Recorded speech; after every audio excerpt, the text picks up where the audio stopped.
Hello and welcome to another episode of Bare Bones Wargaming, a show with no bells, no whistles, no frills, just a man, a camera, and his game. Coming to you live from table number 2 in the man cave.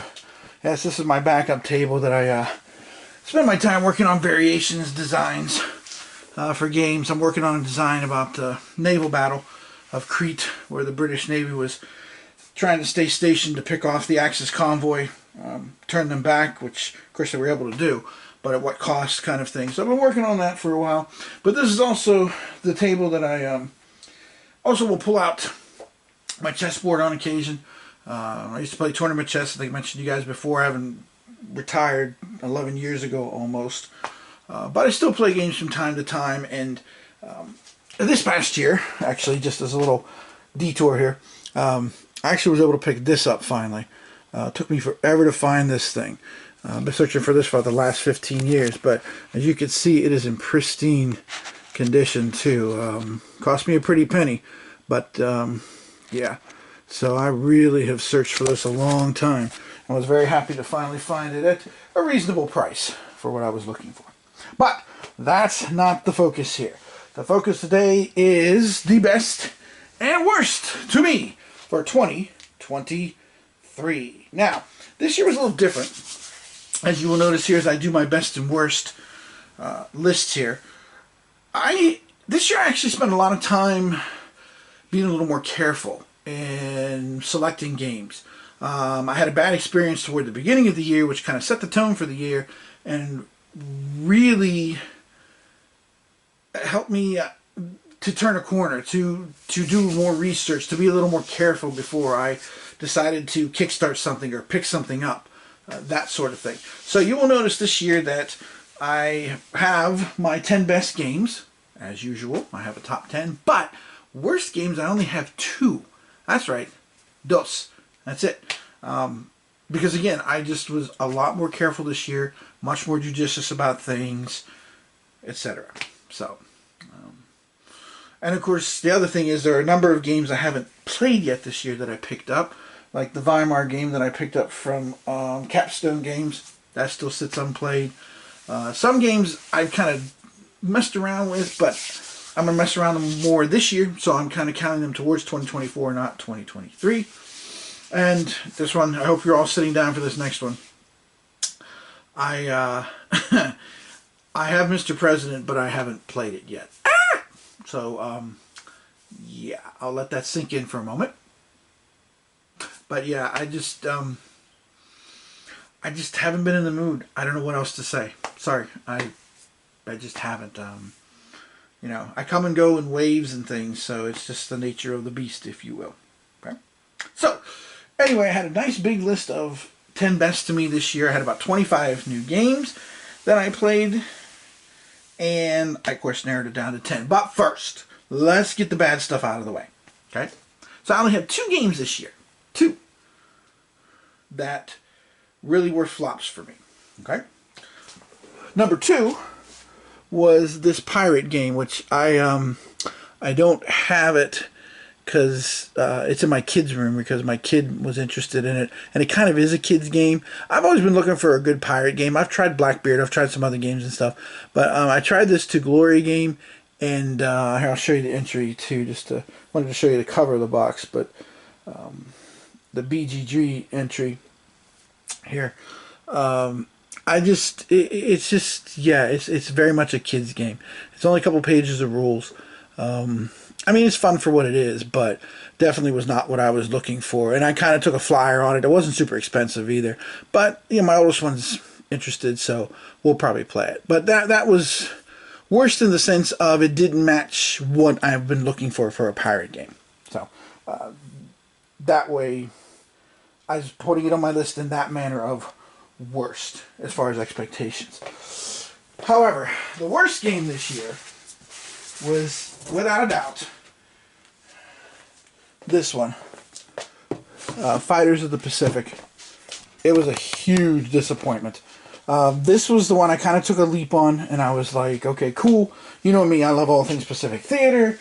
Oh, cool, this sounds like an interesting air combat game. This could be a lot of fun. And yeah, then I pulled it out, looked at the real book, checked things out, and then I felt like a zero that just got nailed by the thatch weave. The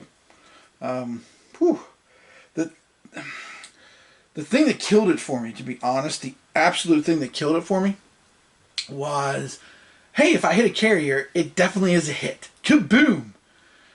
And it's just like, dude, no. I mean, every scrap of evidence about World War II carrier battles, there was how many near misses, how many bombs dropped that never hit. It's just, I could not get past that. I was just like, WTF. And then it was only 4 pages of rules. It was kind of ambiguous. And I mean, I went all in on it. I already got rid of the Midway and Coral Sea and Kickstarter bonus kits because, yeah. I mean, you know, I'm not going to play it, so I might as well sell it and, you know, try to get money back on it. Although I might actually made a little bit of money. I don't remember. But anyway, point being that this was just bad. This is just too deterministic. I mean, war is full of... this just flies in the face of every notion of war that there is friction. And I mean, that's Clausewitz 101. Okay? So it's just... If you were interested in this, let me know. You know, I'll give it to you at a fair price. But, woo! Yeah, this... So this was the game, because I got this early in 2023. When I opened it and stuff, I was like, okay, I got to be more careful. I got to be more cautious. I got to use my flipping head. And because I just can't afford, you know, I can't afford lemons like this. So that was the worst game to me for 2023. All right.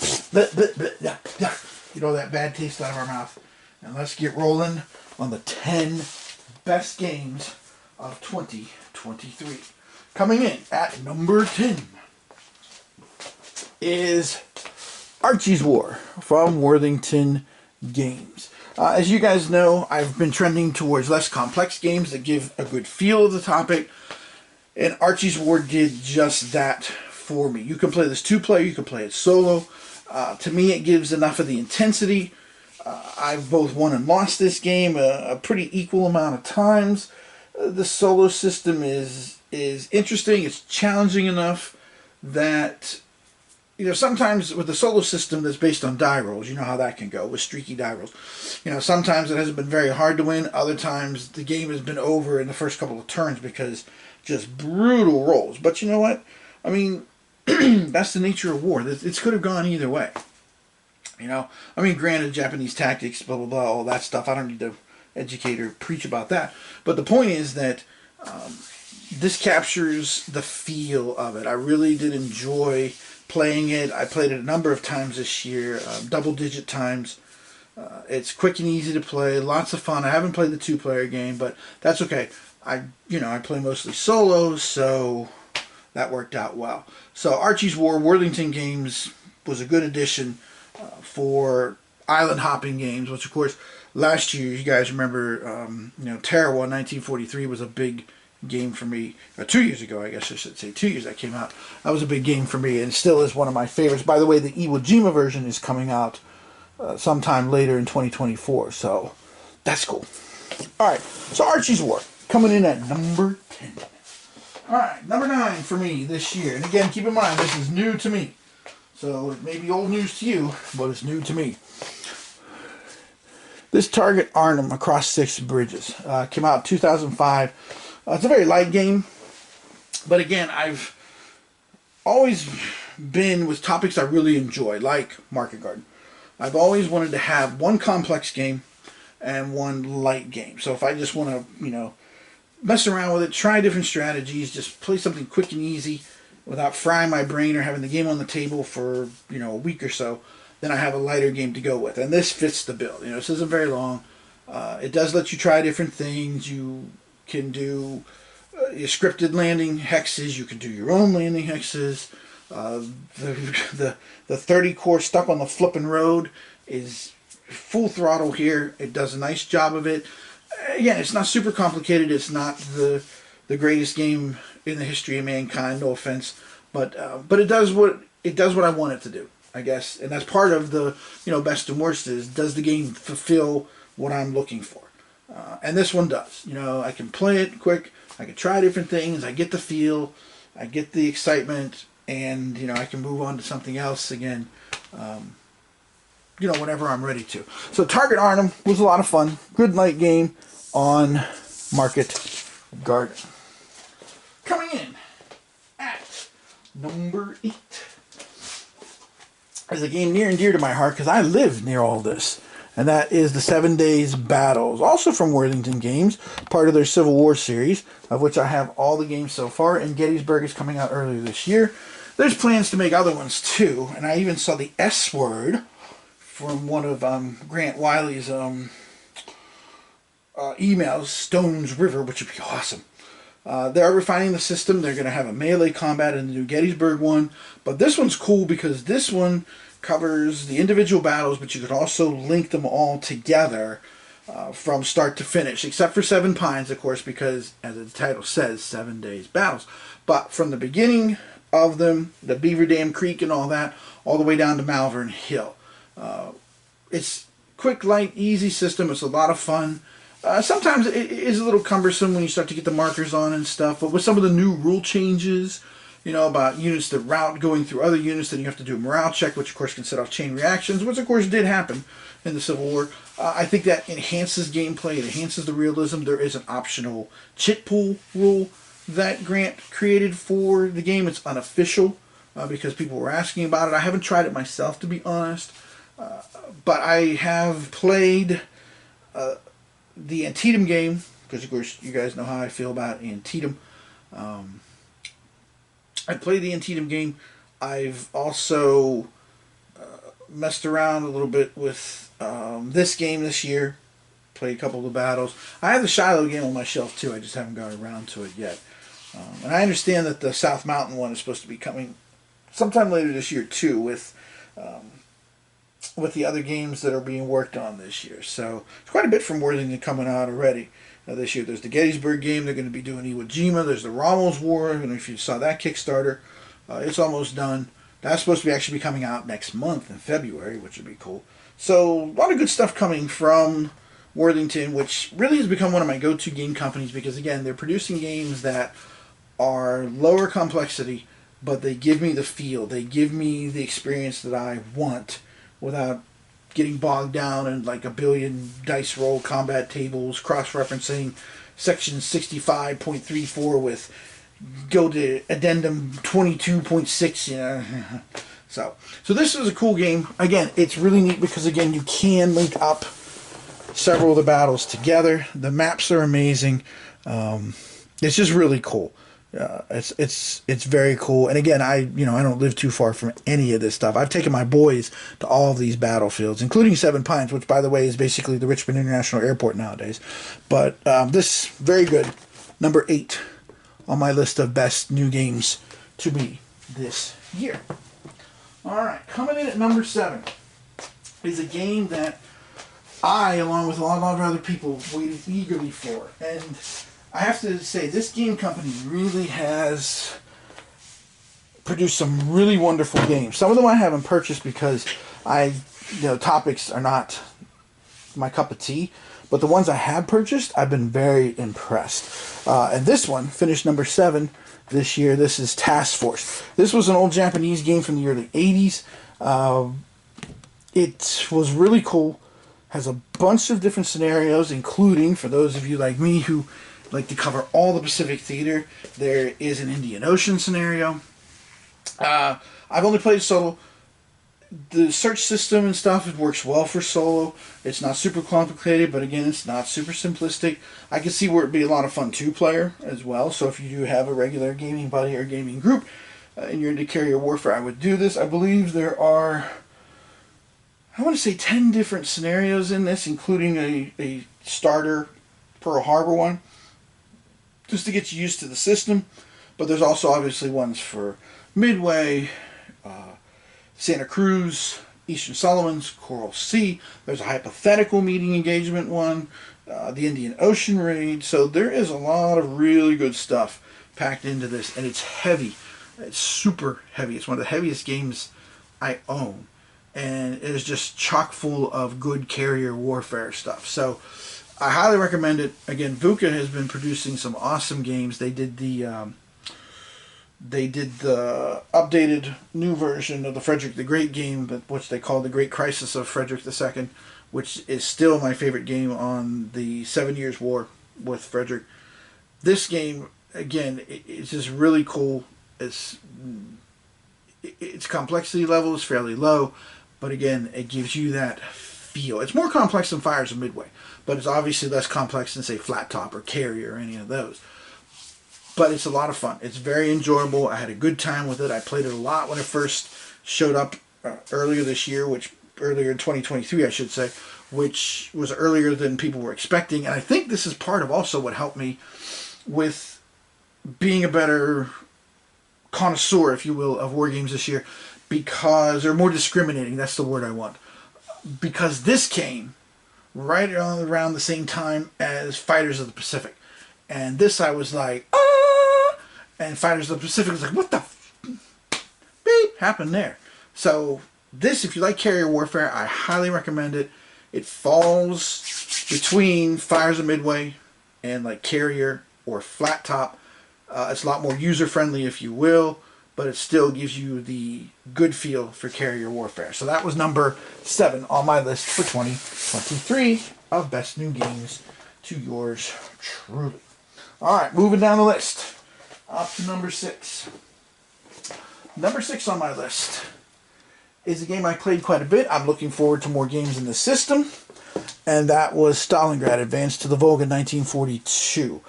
This was a lot of fun, too.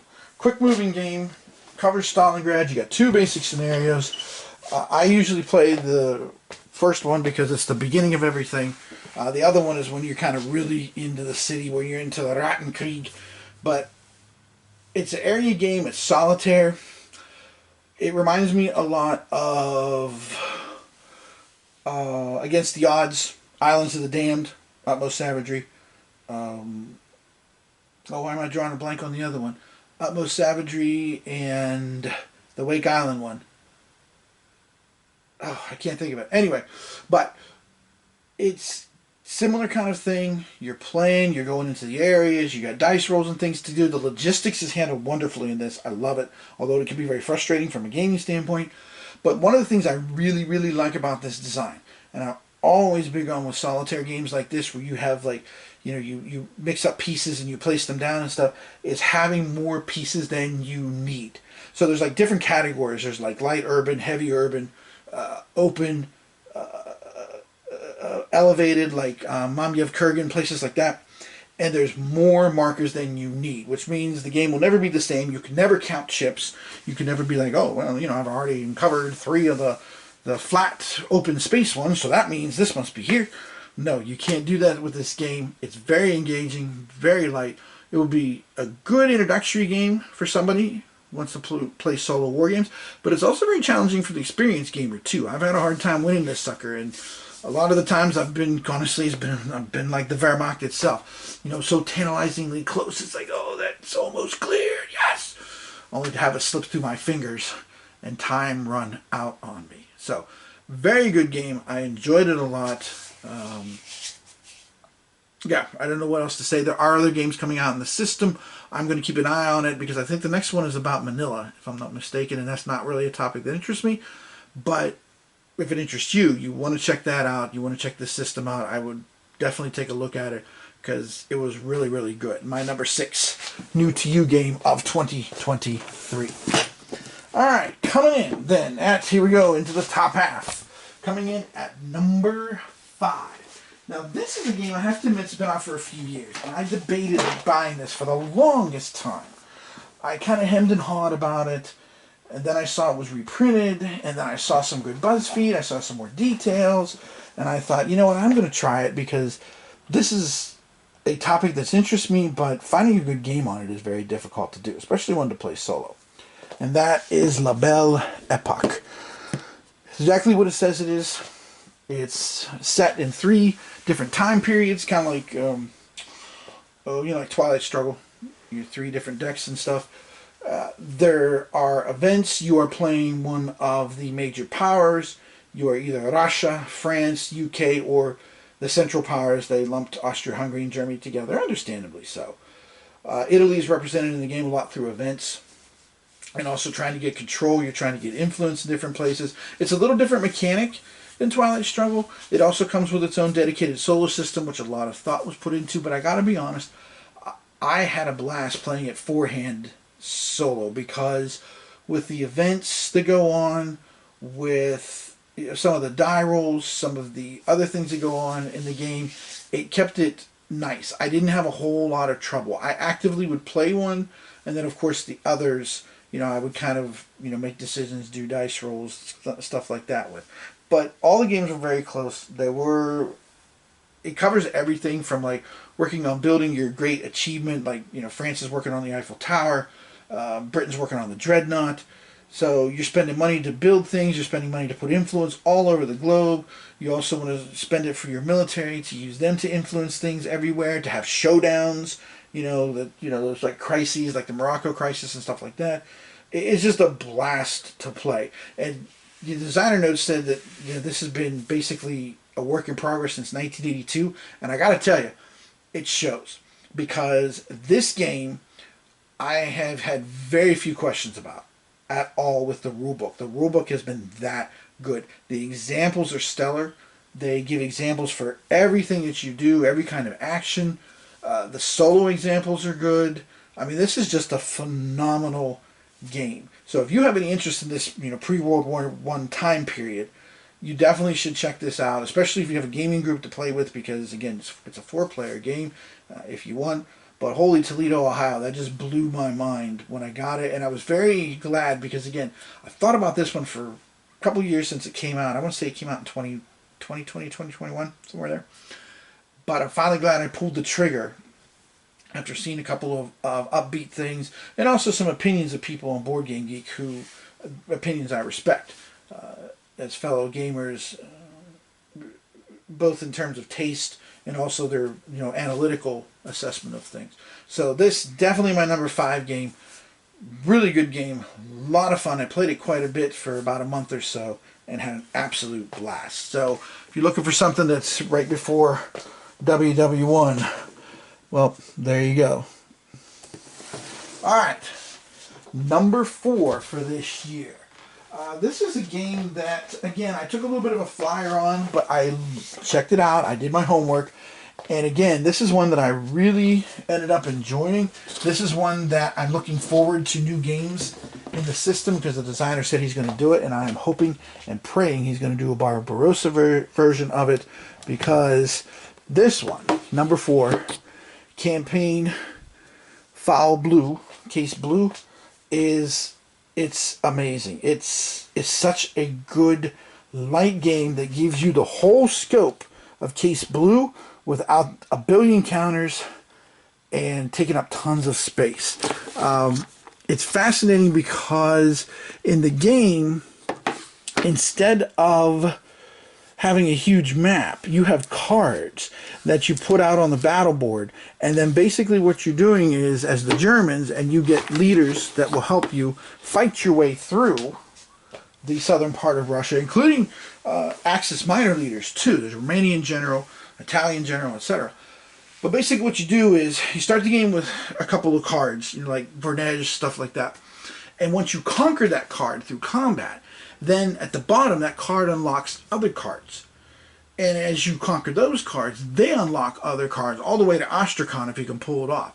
So it's really cool because you still get that feel of I'm going ever deeper east. But again, without the gigantic map, without the billion pieces, the game uses cubes. It's got a very clever combat system. And again, I mean, the way the system is, sometimes you can get lucky. I mean, which, the Germans could have got luckier and driven further south. Sometimes you hit a brick wall and you get yourself in big trouble. But it's really nicely done. And my understanding is the designer has on tap, he's working on a Bagration version, which I may or may not pick up. He's also doing a North Africa one, which I probably would pick up because I like the system that much. In North Africa, I'm always looking for a lighter game. Right now, my best North Africa game is Drive on Suez. Rommel drives deep from World at War issue sometime in the last year or so. But this one I'm hoping, I pray, and I already put it on Board Game Geek in one of the threads. I hope he does a Barbarossa game, because I would love to see Barbarossa like this. Just a nice, easy, small footprint game that you can play and try different things with different leaders, different combinations. It's really cool. It's a very cool system, very engaging. I had a blast with it. I played it quite a few times when it first came out. Actually, I played it in my number 6 game, the Stalingrad one, pretty close together, and it was a lot of fun, even combining those two as well, one right after the other. So this is really good. You can get this, I want to say Blue Panther. You could go to their website and look it up, and they're print-on-demand company that they are. You can get this through them, because the Kickstarter was very small, was very quick, but I guess it's been so good and been such a success that now they're printing it on demand there, which is awesome, because it's a really good game. If you like the Eastern Front, if you like Case Blue, definitely pick this up. My number 4 game of 2023. All right, here we go now. It's time for the top 3. Coming in at number 3 is a game that I have looked for a game covering this topic for a long time. I've always been disappointed because the games have either been too complicated, it unfolds too much space and stuff, and I always wanted something that would move quick. And I was a little hesitant to buy this game at first, because this game, the system that it uses, is used in another game that came out first, and I wasn't overly enthused with that. I was like, But that game was just a single battle, the Bulge. This one, my number 3 game, the 1944 D-Day to the Rhine, as you can see, covers that whole campaign. It goes way into early 1945, March, whenever, of course, Patton's boys got across the Rhine. At that point, Remagen, the bridge at Remagen. It's an interesting system. I like it. It uses resource points to not only do replacements and reinforcements, but also to activate your armies. And I do mean armies. Most of the units in this game are core and bigger, but there are armies, like Patton has an army. There's custom dice that are used to score hits, to roll and such. But I like the fact that you can take a group of units and attack, and then they still can move the same turn so long as you have enough resource points. So you can, kind of get a breakout like Cobra, which is very cool. I also like the fact that you can move directly from one zone of control to another. It costs you quite a few movement points, but unlike other games where it's like, you have to disengage and then go back in, you can't go the same ZOC, the same unit, the same turn. This thing you can't, because these are monthly turns, and it works really well, and it conveys things very well. It also gives you the options of 5 different landing zones. Actually, I have this on the table right now, my gaming table that you guys usually see in my videos. I have that there right now, as it is working on. I'm working on I just chose one of the 5 random landing areas, and it ended up being Calais, which was very dicey, I must admit. But I finally managed to break out. It's January 45, and I'm all the way almost to the Rhine, so I still have to clear Antwerp, because but it's very well done. It plays very quickly. It's very light. Like I said, the system fell flat with me with the Bulge, but at a bigger scale like this, I think it's a great system. I understand from Scuttlebutt I've seen that there is a game design of Market Garden using this system. Not so sure I'll pick that up, because like I said, I didn't care for it on the smaller scale, but on the bigger scale, I think it worked out great. And this has become my game on the Western Front, from D-Day to, well, basically the end of the game, or the war, I should say. So this was really good. Again, another Worthington game that just hits the sweet spot for what I'm looking for, and it is my number 3 game of 2023. All right, here we go, the top 2. At number 2, as I mentioned before, was my worst list.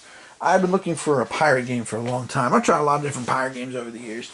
I played Blackbeard, I played Merchants and Marauders, I got, what was that one last year? Captain's Log which supposedly the rulebook's going to be revised and stuff. And I love the idea of like it's kind of like a dungeon crawler too, because you start out with all the tiles flipped over and you don't know what's where and stuff, and you kind of sail around and check stuff out. But there are some problems with it, some issues, which the revised rulebook is supposed to address all of those. I might go ahead and give it another go when that happens. But for right now, this is a game that came out late in 2023.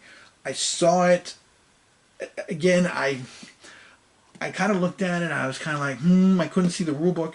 But the designer, David Kershaw, I've liked a lot of his games in the past. So I thought, you know what? Let me give this a shot. And I did, and wow. This is my number 2 game, Pirates, from White Dog Games. This is really cool. This game, let me see what's on the back. Does it give you, yes it does give you some of the things on the back. It gives you an area, you know what, let me come right back. Let me grab my canvas map. I got a lot of these games you can get, you know, good canvas maps for and stuff. Let me see if I can find that real quick. Oh, here it is. Just to show you the scope of this game. But this game is really cool. It's a game that involves all the elements of being a pirate. And it has, you can attack ships, you can raid ports, you can go to ports and trade, and basically you're trying to score the most points in the 3 categories that are there of infamy, fame, and popularity. And the game covers the Caribbean, as you can see here, and it's really cool. Comes with 18 pirate cards. You can play it solo, and you have 4 AI pirates, which the AI pirates, I've been pleased with them. I've been engaged with them. They've kicked my butt more than once. I've only won this thing twice in 8 plays. It's supposed to be a full 5-player game all the time. So even if you're playing with some human players, you're supposed to play with up to 4 players and 1 AI pirate. It's just so well done. The ship cards are very cool. The idea of follow the leader. I wrote a big review on this on Board Game Geek if you really want to see some details on it.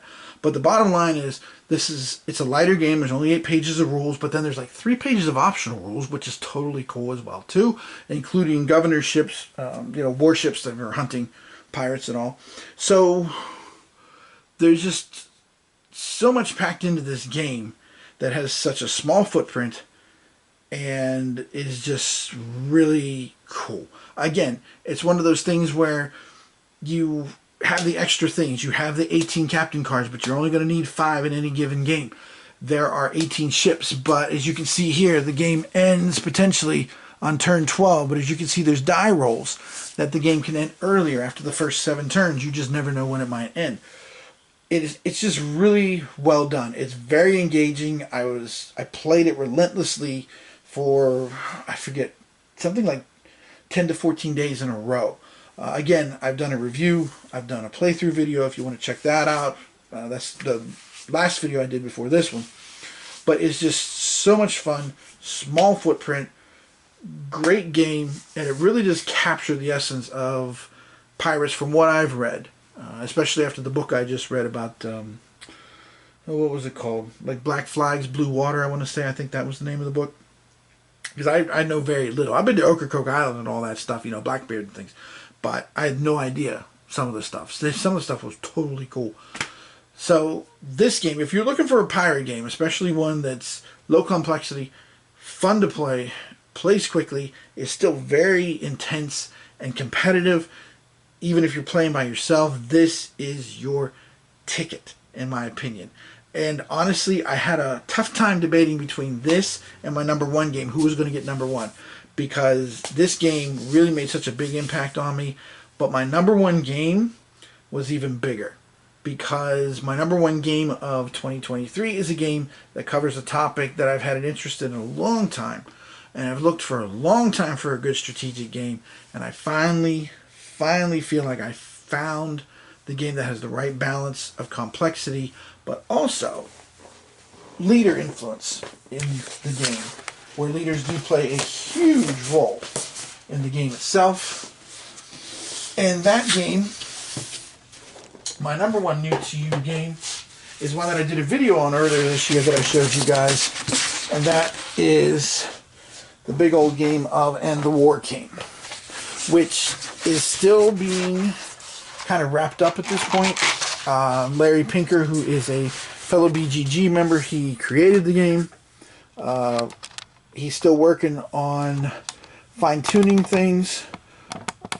He and I have had a lot of correspondence back and forth about the game. I've had a fun time working on it, asking questions, discussing things. But I mean, this is another one that you can tell that he's been working at this for more than a decade, and you can tell, in my opinion. This is the newest map that he's designed. The spaces are bigger. The fortresses are clearly defined.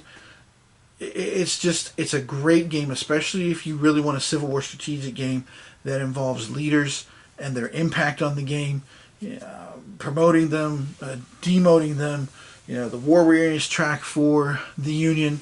So you have that going on. If the Confederates do invade the North and they hang around, it can have political ramifications in the game, increasing the war weariness. It's just a really, really good strategic game. It's on the lighter side. The combat system is very much ones I've seen in other games like Forged in Fire. But the leader system is very cool. The cards that you use to activate units, which also not only can you use them to activate units, you can use them to promote generals. It's just a really nicely well thought out system that I really enjoy playing. It really has become my go-to game for strategic Civil War. Anytime I want to, fight the whole war between the states, and you don't have to. Larry's, again, he put a lot of thought into this. He has scenarios for 62, 63, 64. So you can either, play the whole shebang from the get-go in 1861, or you can play later if you want. It is a block game, and again, I put up a video, I'm going to say in August, so if you want to see how it plays, that was using the older map. This is the new, improved, better map, slightly larger as well, too. But it still fits on my game table without too much trouble. So, that's very cool. I was very pleased about that. But this is definitely number one for the year. And I've been playing this since he sent it to me, I want to say early in the year, like April, March, something like that. I played this off and on throughout 2023. And honestly, it's the only game I can say that about this past year that I've, periodically I would come back to it because I wanted to try something different. Or one of the optional rules is you can just randomly pull generals instead of, Larry's worked out a whole schedule where, generals show up about the time that they took Corps Command. And, you can follow that if you want, or you can randomly draw them and stuff. And that has been a lot of fun and very interesting to me as well, too. There's leader casualties involved. It's just a really nice treatment of the Civil War. I would say for me, my personal opinion, this falls between For the People and A House Divided. It's not as light as A House Divided, but it's not as complicated as For the People. It's in that middle ground between the two. And again, it's just been so much fun to play, and I've come back to it so many times that in the end it had to be my number one game. Again, I debated it for a while between that and Pirates, because those two were the clear, to me, from my perspective and my list, those were the two clear front runners, the two big dogs, if you will, of 2023. So, there's my number one game of the year, And the War Came. And again, Larry's still working out the details of making it available, and I'll let you know, or he might also put something in the comment section, but he's basically working on 3 different versions that you can purchase if you want, from like mostly a print and play to kind of a middle one where you get some of the stuff, and then of course the whole shebang, which of course is the most expensive of the 3, where you literally just get the game like you would buy it from Worthington or something. All the components that you need to, right out of the gate, just sit down, boom, play the game, and away we go. So there you have it. There's my best and worst for 2023. It was a pretty good year overall. But again, there are some games that are still sitting, waiting for greater attention from me, that I either kind of messed with once, or, like I said, like Mr. President, I just really haven't got to at all. I know, shame on me.